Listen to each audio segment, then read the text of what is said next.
తెలంగాణ రాష్ట్రంలో మొట్టమొదటి పసుపు శుద్ధ పరిశ్రమను ప్రారంభించారు. నిజామాబాద్ జిల్లా జక్రాంపల్లి మనోహరాబాద్ గ్రామంలో 5 గ్రామాలకు చెందిన రైతులతో కలిసి ఆత్మ నిర్భర్ భారత్ కార్యక్రమంలో భాగంగా పసుపు శుద్ధి పరిశ్రమను నెలకొల్పారు. ఈ పరిశ్రమ కేంద్ర ప్రభుత్వ ఆర్థిక సహకారంతో ఎంఎస్ఎంఈ పసుపు పరిశ్రమను ఏర్పాటు చేశారు. దీని ద్వారా రైతుల నుంచి నేరుగా పసుపును కొనుగోలు చేసి ప్రాసెసింగ్ చేసి అమ్మకాలు చేస్తున్నారు. ఈ పరిశ్రమలో శుద్ధి చేసిన పసుపును విదేశాలకు ఎగుమతి చేస్తున్నామని రైతులు తెలిపారు. మొదటిసారి ఇందూర్ పసుపు ఈజిప్ట్ దేశానికి ఎగుమతి అవుతుందని రైతులు ఆనందాన్ని వ్యక్తం చేస్తున్నారు. దీనికి సంబంధించి మా నిజామాబాద్ ప్రతినిధి భూపతి మరింత సమాచారం అందిస్తారు. తొలి వ్యవసాయ పసుపు పరిశ్రమ ప్రారంభమైంది. నిజామాబాద్ జిల్లాలో ఈ పసుపు పరిశ్రమను ప్రారంభించారు. ఇప్పటికే నిజామాబాద్ వేదికగా జాతీయ పసుపు బోర్డును కూడా ఏర్పాటు చేసిన పరిస్థితి మనందరికీ తెలిసింది. అదేవిధంగా వ్యవసాయ ఆధారిత పరిశ్రమగా పసుపు పరిశ్రమను తొలి పరిశ్రమగా నిజామాబాద్ జిల్లా జక్రాన్పల్లి మండలం మనోహరాబాద్ పరిసర గ్రామాలకు సంబంధించిన రైతులు ఈ పసుపు పరిశ్రమను ప్రారంభించుకున్నారు. 5 గ్రామాలకు సంబంధించిన రైతులు ఈ పసుపు పరిశ్రమను ప్రారంభించుకున్న పరిస్థితి నెలకొంది.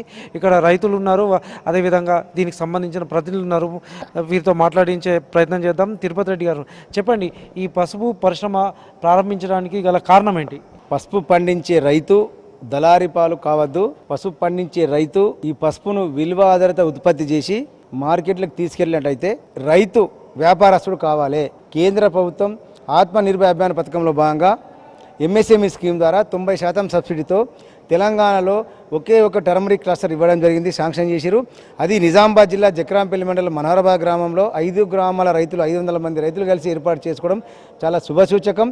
భవిష్యత్తులో మేము రైతులము, రైతు మోసం చేయడు కాబట్టి రైతు తయారు చేసిన పసుపును వినియోగదారుడికి మా ఇందూరు బ్రాండ్ పేరు మీద అందిస్తామని చెప్పి సందర్భంగా తెలియజేస్తున్నాం. థ్యాంక్ యూ, ధన్యవాదాలు. ఇప్పటికే 5 గ్రామాలకు సంబంధించిన రైతులు ఒక గ్రూప్గా ఏర్పడ్డారు. ఈ గ్రూప్గా ఏర్పడి సమూహంగా ఏర్పడి ఈ బ్రాండ్ ద్వారా ఇందూరు ఉత్పత్తులు దేశవ్యాప్తంగా అదేవిధంగా ప్రపంచంలో కూడా అమలు చేయబోతున్నారు. ఇది ఎట్లా అనిపిస్తుంది? మీరు ఎట్లా సాధ్యమైంది ఇది?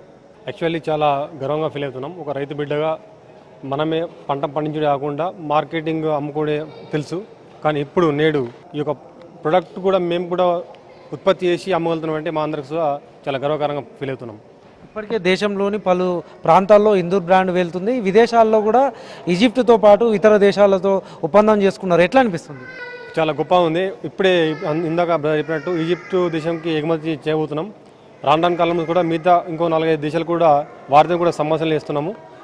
ఇందూర్ బ్రాండ్ పేరుతో పసుపును దేశవ్యాప్తంగా అదేవిధంగా ప్రపంచంలో అన్ని ప్రాంతాలకు అందించడమే లక్ష్యంగా, అదేవిధంగా రైతులకు మేలు చేకూర్చడం కోసమే ఈ పసుపు ఆధారిత పరిశ్రమను ఏర్పాటు చేయడం జరిగింది. అదేవిధంగా తెలంగాణకు ఏకైక పసుపు పరిశ్రమను కేంద్ర ప్రభుత్వం మంజూరు చేసింది. అదేవిధంగా 5 గ్రామాలకు సంబంధించిన 500 మంది రైతులతో ఈ పసుపు బ్రాండ్ను కూడా ఇందూర్ పసుపు బ్రాండ్ పేరుతో తీసుకువస్తున్నామని కూడా చెప్తున్న పరిస్థితి నెలకొంది. కెమెరా పర్సన్ కళ్యాణ్తో భూపతి HMTV నిజామాబాద్ జిల్లా.